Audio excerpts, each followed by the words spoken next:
Assalamualaikum warahmatullahi wabarakatuh. Perkenalkan, nama saya Beni Pangestu, NIM 2030, 2020, 2017 dari Prodi Pendidikan Bahasa dan Sastra Indonesia. Di sini saya akan mencoba mempresentasikan pemahaman saya mengenai materi menulis kreatif puisi. Nah, pada materi ini terdapat yang pertama ada A. Pengertian puisi, yang B. Struktur puisi, yang C. Menulis puisi sebagai proses kreatif karya sastra, yang D. Penilaian keterampilan menulis puisi, yang E. Tahap-tahap menulis puisi, yang F. Model pembelajaran dalam menulis puisi. Baik, yang pertama adalah pengertian puisi. Salah satu rahasia yang sesungguhnya tetap menjadi rahasia sepanjang masa adalah puisi. Bentuk paling tua dari kesusastraan dalam sejarah peradaban manusia adalah puisi. Dan bentuk paling agung yang senantiasa diliputi kabut rahasia dalam kesusastraan dunia adalah puisi. Jadi bisa disimpulkan bahwa pada hakikatnya puisi itu adalah salah satu karya sastra yang mempunyai nilai estetik atau seni yang tinggi dan berasal dari interpretasi pengalaman hidup manusia yang digubah dalam wujud yang paling berkesan atau sebagai hasil imajinasi atau gagasan penyair yang dituangkan dalam bentuk tipografi yang spesifik. Kemudian yang B, struktur puisi. Adapun unsur-unsur pembangun puisi menurut Jaburdim dan kawan-kawan ialah diksi, pengimajian, kata konkret, bahasa figuratif, versifikasi, tipografi, dan sarana retorika. Tarigan menyatakan bahwa metode puisi terdiri atas yang pertama ada diksi, yang kedua imaji atau imagery, yang ketiga kata nyata, yang empat majas, dan yang kelima ritme dan rima. Hakikat puisi terdiri dari empat hal pokok, yaitu yang pertama adalah sense atau tema, adalah pokok persoalan yang dikemukakan oleh pengarang melalui puisinya. Pokok persoalan dikemukakan oleh pengarang baik secara langsung maupun secara tidak langsung. Makna sebuah puisi dapat dipahami setelah membaca karya atau tiap kata yang dikiasan yang dipakai, juga memperhatikan unsur puisi lain yang mendukung makna. Kemudian yang B adalah feeling. Feeling adalah sikap penyair terhadap pokok persoalan yang dikemukakan dalam puisinya. Setiap penyair mempunyai pandangan yang berbeda dalam menghadapi suatu persoalan. Selanjutnya yang C, tone atau nada, adalah sikap penyair terhadap pembaca atau penikmat karyanya pada umumnya. Terhadap pembaca, penyair bisa bersikap rendah hati, angkuh, persuasif, atau sugestif. Kemudian yang D adalah intention. Intention adalah tujuan penyair dalam menciptakan puisi tersebut. Walaupun kadang-kadang tujuan tersebut tidak disadari, semua orang pasti mempunyai tujuan dalam karyanya. Tujuan atau amanat ini tergantung pada pekerjaan, cita-cita, pandangan hidup, dan keyakinan yang dianut penyair. Kemudian yang C adalah menulis puisi sebagai proses kreatif sastra.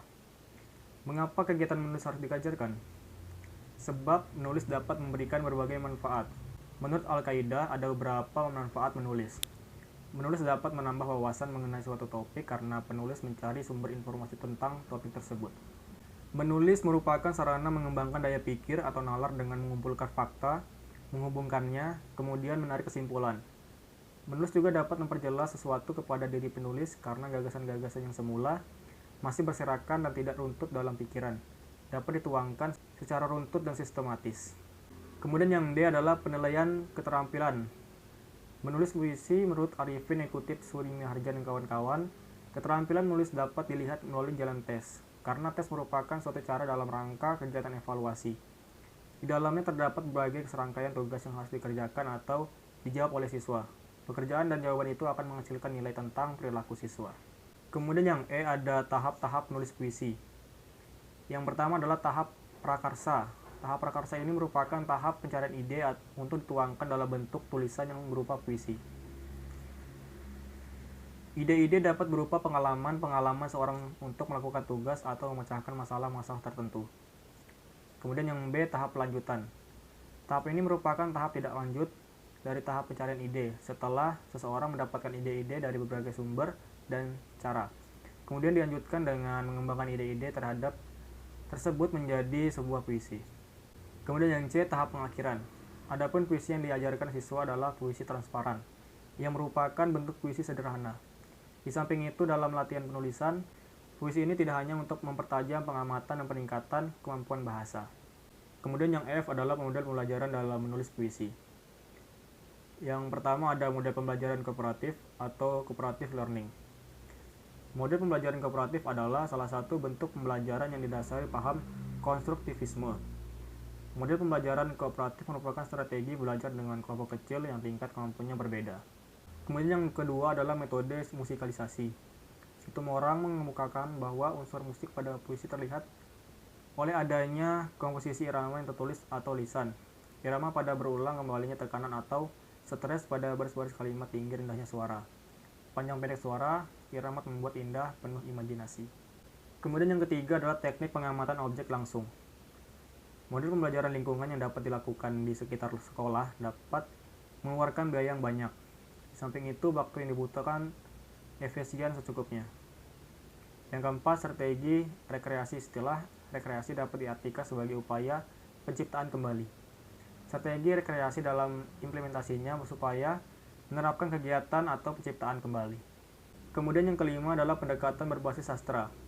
Meminjam konsep Rahmanto dalam Sawali, setidaknya ada 3 aspek penting yang tidak boleh dilupakan dalam memilih bahan ajar puisi, yaitu yang pertama adalah aspek bahasa, kedua kematangan jiwa, dan yang terakhir adalah latar belakang budaya siswa. Sekian yang dapat saya jelaskan dari materi ini. Kurang dan lebihnya saya mohon maaf. Wassalamualaikum warahmatullahi wabarakatuh.